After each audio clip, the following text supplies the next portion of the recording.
que se eu não estivesse preparado espiritualmente e emocionalmente, eu teria sucumbido. Eu teria desistido de tudo.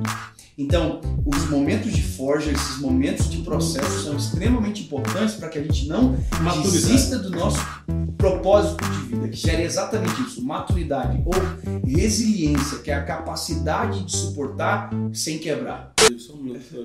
Não, a água não tem uma propaganda da água, não? Segura essa de coco, o pessoal acha que a gente toma água de coco. Sejam bem-vindos a mais um Brunecast, um podcast semanal. E a gente está aqui hoje animadíssimo com um tema que com certeza você precisa aprender mais. Propósito de vida.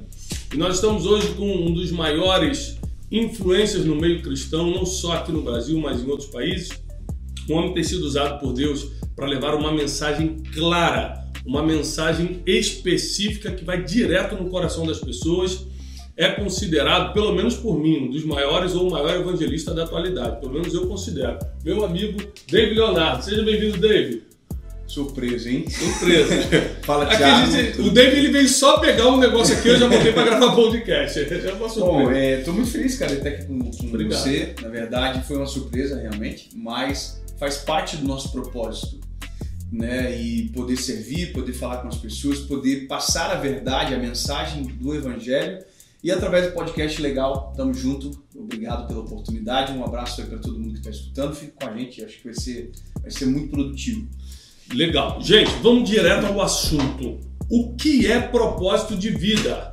Nós vamos discutir o que é propósito de vida. Eu assisti uma live do David ontem falando sobre propósito, né? E você falou umas coisas muito interessantes, bíblicas, de que todo mundo nasceu para fazer alguma coisa. Deus colocou algo em você e é isso que nós vamos conversar hoje.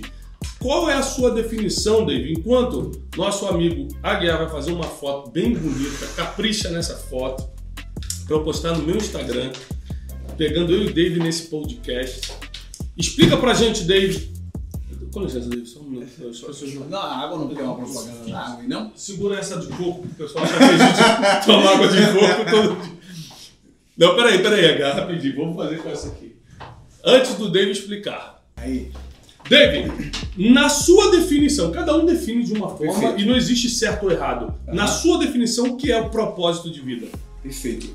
Eu entendo o seguinte, essa é a dúvida, eu digo que é a pergunta que se você tivesse a resposta, valeria milhões de dólares uma resposta como essa. Se eu conseguisse olhar para você e em uma conversa dizer exatamente qual é o teu propósito de vida, eu acredito que todo mundo estaria disposto a pagar para ter essa resposta. Porque a dúvida de todo mundo talvez seja a missão da vida encontrar propósito ou razão para existir.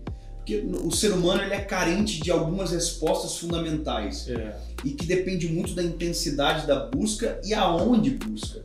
Então, o ser humano ele tem um vazio existencial claro. Né?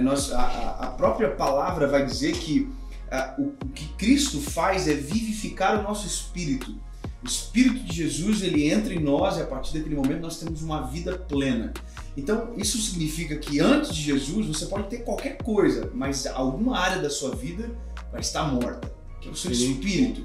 Então quando a gente fala sobre propósito, eu não posso deixar de falar que o primeiro propósito do ser humano é a rendição a Jesus. Nosso propósito de vida está atrelado a Cristo, não tem como fugir disso. Porque enquanto Jesus não entra, o seu espírito está morto. Olha, isso é uma constatação muito séria e que você sabe muito bem. Você também conversa com gente que tem muito dinheiro e gente que tem nada de dinheiro e ambos têm a mesma realidade. Aqueles que não conhecem Jesus, é claro, um vazio existencial. Inclusive a mensagem da próxima semana agora no nosso canal do YouTube é exatamente isso. Existe um vazio dentro de mim. Que sentimento é esse que miseráveis e milionários compartilham e que o dinheiro e a falta de dinheiro não suprem? Então veja, esse é o primeiro propósito, se encontrar. É mais profundo.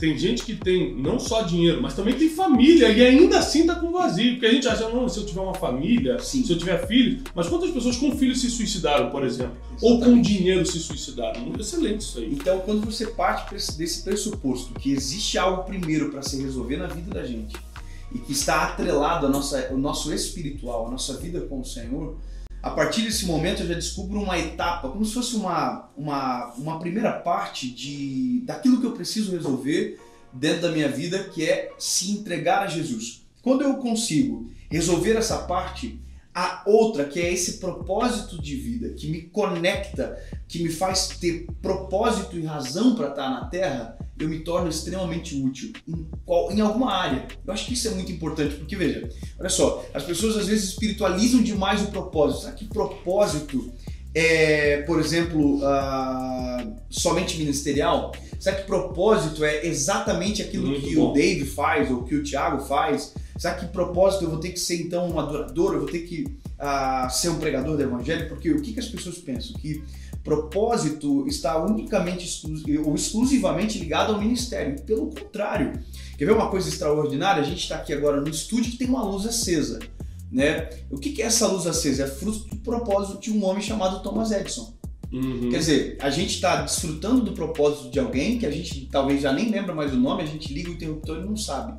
Mas um dia alguém viveu o propósito a ponto de deixar um legado para uma geração após a outra geração.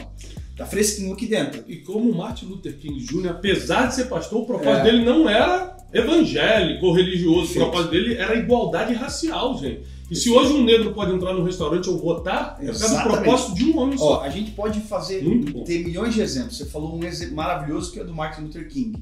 A gente tem, por exemplo, do ar-condicionado. Eu sempre brinco, a gente entra num ambiente, está geladinho, mas ninguém lembra que foi um homem chamado Carnegie que inventou. Quer ver o principal de tudo? A gente está vivo, está conversando, está fazendo um podcast agora. Sabe por quê? Porque um dia um homem chamado Jesus Cristo de Nazaré cumpriu o propósito dele, que era morrer para salvar o homem. Ou seja, a gente é fruto de vários propósitos, de muitos propósitos, e às vezes a gente não encontrou o nosso ainda. Excelente. Então eu tenho que focar naquilo que o Senhor tem para mim. Eu sempre digo que uma das formas de traduzir a simplicidade do propósito é entender que aquilo que eu nasci para fazer já está exatamente dentro de mim. Deus nunca vai exigir de uma macieira que ela dê uva e nunca vai exigir de uma vinha que ela dê maçãs. Ou seja, aquilo que Deus nos fez para fazer já está dentro de nós, na nossa nascente. Já está aqui, está dentro do nosso coração.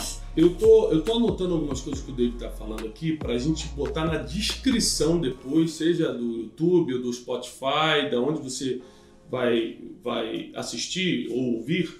O que é impressionante aqui é o seguinte, que o David falou, Deus nunca vai cobrar da macieira que ela dê uma banana de fruto, ou seja, o que Deus depositou em você, o propósito que Ele confiou em você, Ele está esperando o fruto ligado a isso.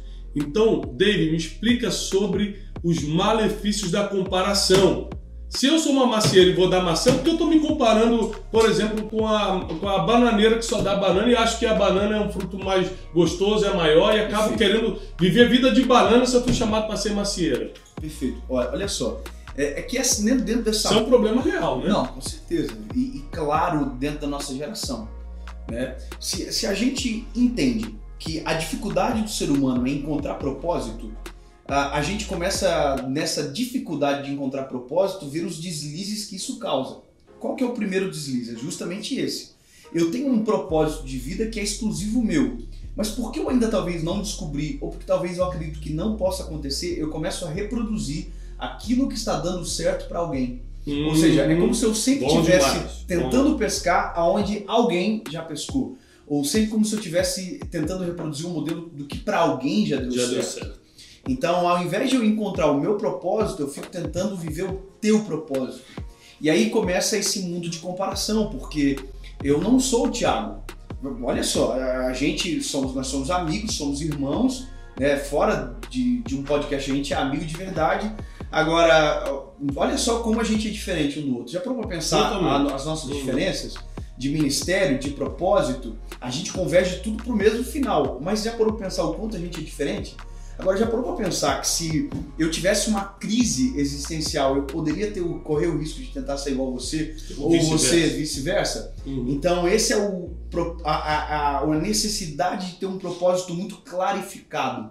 Quando a gente tem um propósito clarificado, a gente não está preocupado em imitar ninguém ou reproduzir o modelo de alguém. A gente está extremamente ligado com aquilo que Deus nos fez para fazer. Eu sei que eu sou um evangelista. Ponto. Então, o resto do que existe de todas as nuances de propósito, Thiago, você faz porque é o teu propósito. Aí nós temos outros amigos, nós temos pessoas que vão fazer. Sempre quando eu estou tentando reproduzir ou copiar, eu perco a minha origem, a minha essência. Então, se eu nasci, voltando à analogia da árvore, se eu nasci para dar maçãs, se eu sou essa macieira, eu tenho que me preocupar exatamente para que o meu fruto seja aquele que o Senhor me fez para fazer, para dar, para gerar. Sabe, já está na minha gênese, já está em mim.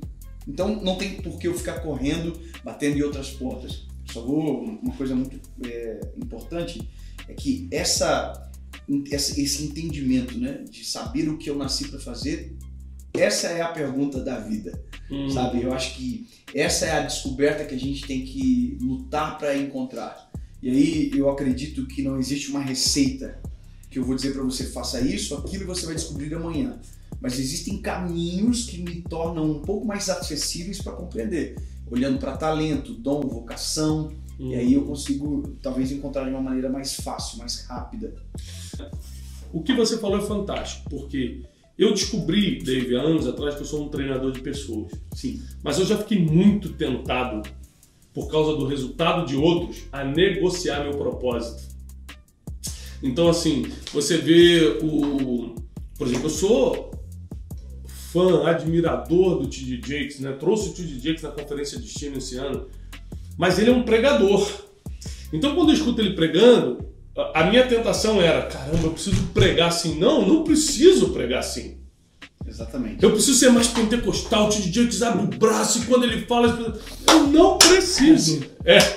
Eu não preciso porque eu não sou um pregador pentecostal. Eu admiro o T.D. Jakes, eu sou fã disso, eu sou abençoado com as mensagens dele, mas eu sou um treinador de pessoas. Então, se eu não descobrir quem eu sou, se eu não tiver uma identidade, que é o primeiro passo para descobrir o propósito, eu vou ficar me baseando pelo que eu me emociono na vida dos outros. Aí eu vou ver um vídeo do Dave, vou me emocionar porque a palavra é muito boa, porque o cenário é muito bom e porque tem 20 mil comentários falando, pronto, é isso que eu tenho que fazer. E aí começam a viver a vida de outro. É aquele famoso ditado, a grama do vizinho é mais verde. Exatamente. Sempre é mais verde. Mas isso é uma mentira. Todo mundo tem dificuldades. Se eu pedir para o David contar aqui as tristezas e as dificuldades dele, tem um monte. Se eu pedir para o T.D. Jakes dar as tristezas e dificuldades, tem um monte. Eu tenho as minhas. Todo mundo que está cumprindo o propósito tem vitórias, tem resultados, mas também passa pelas mesmas dificuldades, talvez em áreas ou níveis diferentes do que você que está em casa passa também, tá? David, para a gente entender como você definiria o seu propósito pessoal? O David está na Terra para fazer o quê? Perfeito. Tiago, não me deixe esquecer dessa pergunta, eu só quero complementar um negócio muito importante que você falou, que são as nossas dores, né? As dores de quem vive o propósito. E veja, as dores de quem vive o propósito, elas são inerentes propriamente ao propósito, porque acompanham, né? Agora, o que faz você suportar a dor do propósito? Eu vou dizer para você o que faz, baseado numa pergunta que eu recebi ontem que eu achei extraordinária. Alguém me perguntou assim ontem na live que eu fiz lá no YouTube, no Instagram, você acha que existe uma idade limite para viver o propósito? Eu achei fantástico, né? Porque as pessoas têm muito isso. Existe idade para ficar rico, idade para começar a trabalhar, aquela coisa toda, né? As pessoas tentam colocar um termômetro para aferir o nível de sucesso. E aí você olha para a Bíblia, você vai ver, por exemplo, homens como Moisés. Moisés se tornou libertador do povo de Israel com 80 anos de idade. Você olha para Abraão, que teve o seu filho depois dos seus 100 anos de idade.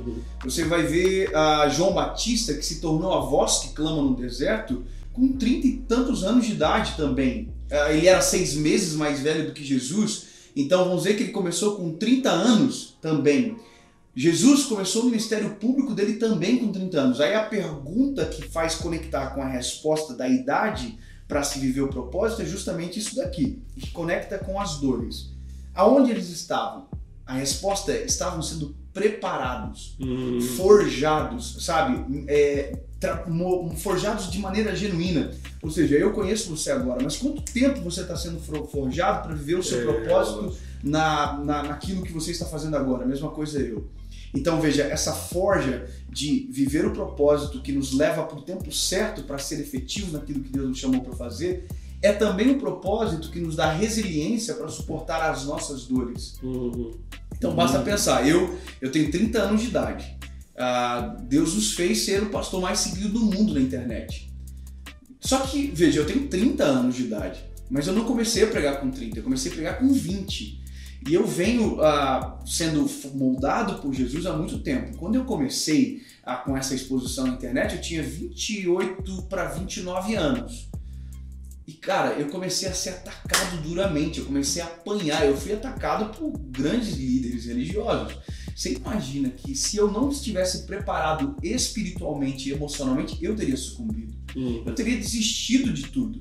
Então, os momentos de forja, esses momentos de processo são extremamente importantes para que a gente não desista do nosso propósito de vida, que gera exatamente isso, maturidade ou resiliência, que é a capacidade de suportar sem quebrar. Agora, respondendo... Como é que você define o seu propósito? Exatamente. Por que Dave nasceu? O que ele está fazendo na Terra? Eu também tive essas tentações de tentar reproduzir aquilo que os outros estavam vivendo. Eu sou formado em Direito, eu fiz curso para ser piloto de avião, eu fiz um monte de outras coisas para tentar viver outra coisa que não era o meu propósito, justamente nessa questão de tentativa e erro, de tentar viver aquilo que eu achava que seria melhor para mim. Por quê? Porque quando Deus falava comigo sobre propósito, sobre meu propósito, parecia muito distante da minha realidade. Quando eu descobri o meu propósito, ficou mais claro. Então, qual é o meu propósito? Eu sei que eu nasci para ser um evangelista. Então, eu não nasci para ser um pastor de igreja, eu não nasci para ser um treinador de pessoas, eu não nasci para ser qualquer outra coisa senão aquilo que eu faço agora. Então, o que eu faço? Eu falo de Jesus.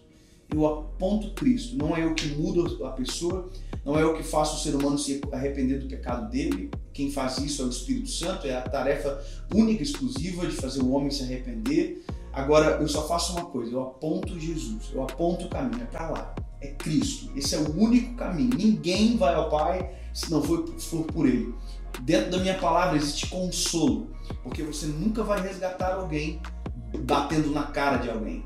Você sempre vai chegar e vai trazer cura. E é isso que Jesus faz. É a boa nova. O evangelho tem etapas. Por mais que uma hora ele vai ter que ser confrontado, Perfeito. Agora mas aí está o consolo. Agora é isso que as pessoas precisam entender e que para mim foi importante entender. Porque você fala sobre consolo, as pessoas acham que você rejeita o confronto. Mas isso é uma ignorância. É uma ignorância tamanha, porque não tem como pregar o evangelho inteiro em uma mensagem de 1 hora. O evangelho é extremamente, não complexo, simples, mas ele tem fases. Então olha só, se você olha para a Bíblia, Jesus vai dizer o seguinte: deixar vir a mim aqueles que estão fracos, oprimidos, sobrecarregados, que eu vos aliviarei. Esse é o primeiro passo.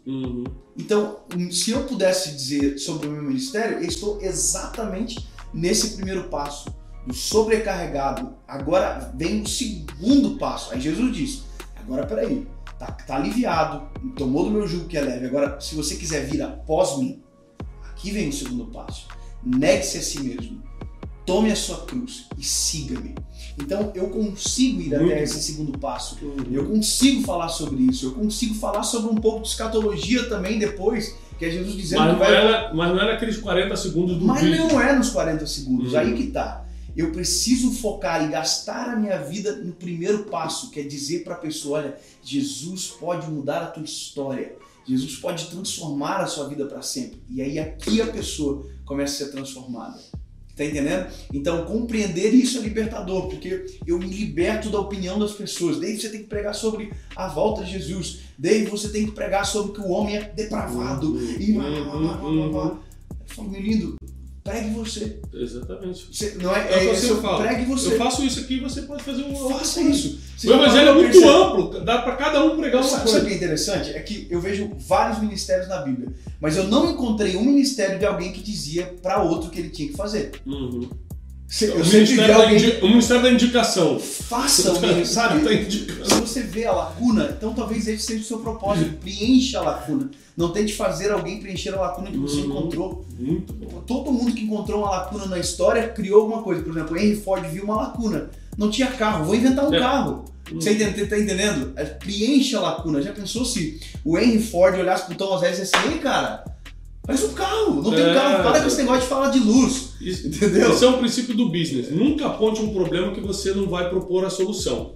No mundo dos negócios, David, que a gente está mais por dentro, você não pode chegar para o CEO, para o gestor de uma equipe e falar assim: aqui tem um problema. Isso não existe, você vai ser mandado embora. tá? Você tem que chegar assim, ó, aqui tem um problema e eu vejo que a solução é essa aqui.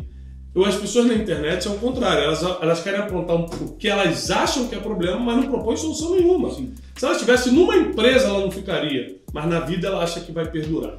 Outra pergunta que eu quero te fazer, para a gente já estar caminhando para o fim desse podcast, e é uma pergunta polêmica ao meu modo de ver, porque as pessoas não gostam muito, não é que não gostam, algumas foram feridas e outras são ignorantes em relação a esse assunto. Tá. Eu te conheço há alguns anos. Sim. E uma coisa que eu notei na sua vida, apesar de nunca ter te visto correr atrás disso, é que nos últimos anos você prosperou. Uhum. Me diz uma coisa sinceramente, tá? Você acha que viver integralmente o seu propósito inevitavelmente atrai um nível de prosperidade bíblica, que é a paz, finanças também correr atrás de você, família equilibrar mais, certezas emocionais ao invés de fragilidades emocionais, ou seja, prosperidade é ter tudo o que você precisa para cumprir o teu propósito na Terra. Se você quiser fazer um evento hoje num estádio, você tem tudo o que precisa. Você tem empresário para patrocinar, você tem um cara do LED para colocar, você tem público na internet para chamar, ou seja, o propósito realmente atrai a prosperidade na tua experiência? Cara do céu, olha, eu tô te ouvindo aqui agora, interessante como Deus faz as coisas. Me nasceu uma frase no meu coração, vou até marcar aqui, porque depois você vai dizer que foi sua.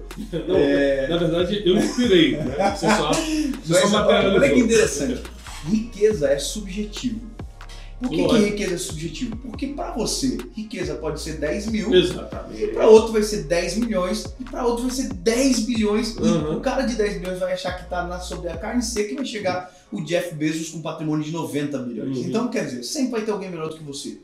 Então, se a riqueza é subjetiva, a prosperidade é objetiva. Em que sentido? Não existe prosperidade em níveis, por exemplo, você é mais próspero. Não, prosperidade é um conjunto de vários fatores que tornam equilibrada a nossa vida. E essa prosperidade, ela vem do Senhor. Aí, vamos lá. Paz, você falou, finanças, saúde. Porque para pensar, se finanças é sinônimo de prosperidade, o que significa prosperidade com relação a finanças? É eu ganhar mais do que eu devo. Ponto. Isso é prosperidade clara. Quando o meu ativo é maior do que o meu passivo, certo?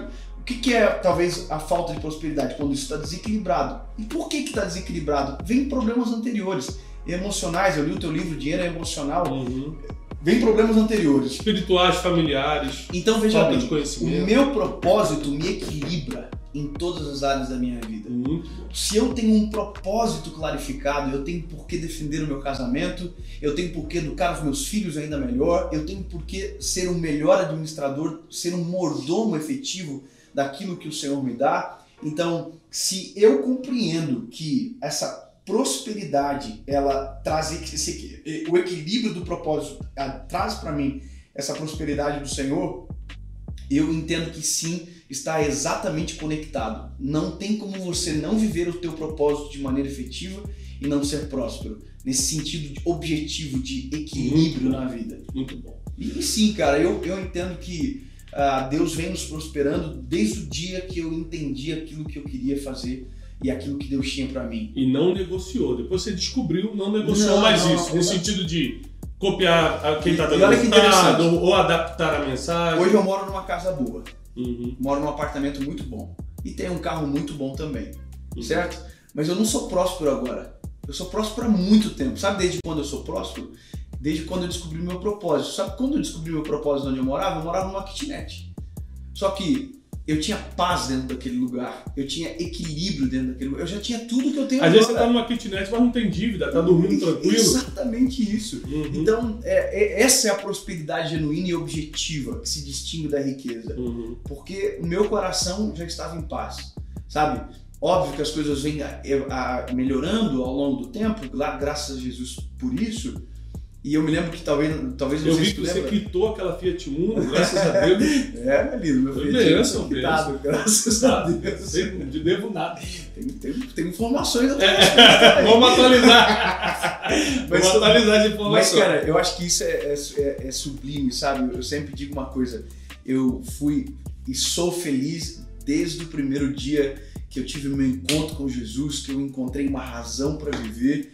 E meu coração mesmo, cara, grato ao Senhor. Eu me lembro que eu morava numa kitnet e eu tinha um amigo meu que era um pastor da nossa igreja, pastor na Assembleia de Deus tem isso, né? Presidente, vice-presidente, ele era vice-presidente, era um homem, né? Importante. Nossa, eu ficava emocionadíssimo, sabe? Eu levei ele na minha kitnet.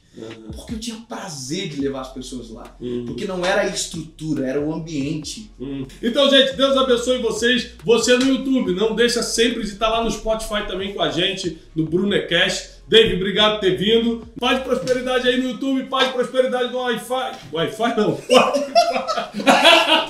não, no Spotify. Até a próxima. Deus abençoe. Corre agora lá para os comentários. Você também no MSN. Um abraço. Do Orkut, pessoal do Orkut. Vai direto lá para os comentários. Deus abençoe.